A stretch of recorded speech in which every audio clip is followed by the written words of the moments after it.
ఇమ్ముదప్పు వేళ నెమ్మెలన్నీయు మాని కాలమొక్క రీతి గడుబవలయు విజయుడిమ్ము తప్పి విరటుని గొలువడా విశ్వదాభిరామ వినురవీమా. ఇందాక పద్యానికి కొనసాగింపు.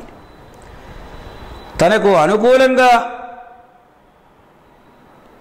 సమయం అనుకూలించినప్పుడు ఎంతవారైనా నేనింత గొప్పవాడిని ఆడంబరాన్ని ప్రదర్శించకూడదు. ఇవాళ జరిగినట్లు రేపు జరుగుతుందా, రేపు జరిగినట్టు ఎల్లుండి జరుగుతుందా, ఏ రోజు ఎలా జరగాలో అలా జరిగిపోతూ ఉంటుంది. అనుకూలమైన చోట్ల అనుకూలంగా ఉంటుంది, ప్రతికూలమైన చోట్ల ప్రతికూలంగా ఉంటుంది.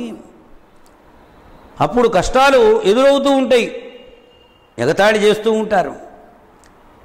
అందువలన నీకే కాదయ్యా, అర్జునుడు వంటి మహాపరాక్రముడు కూడా ఒకప్పుడు విరాట మహారాజు కొలువులో ఎలా బ్రతికాడు? షండుడిలాగా, ఒక నపుంసకుడిలాగా బ్రతికాడు కదా. అంతటి వాడికే అవస్థలు తప్పలేదంటే ఇక మామూలు సామాన్యుడైనటువంటి మనుష్యుడు అనుభవిస్తాడు అని చెప్పడంలో విశేషమే ఉన్నది. ఇమ్ముదప్పు వేళ నెమ్మలన్నియుమాని కాలమొక్క రీతి గడుపవలయు విజయుడిమ్ము దప్పి విరుటని గొలువడా విశ్వదాభిరామ వినురవీమా.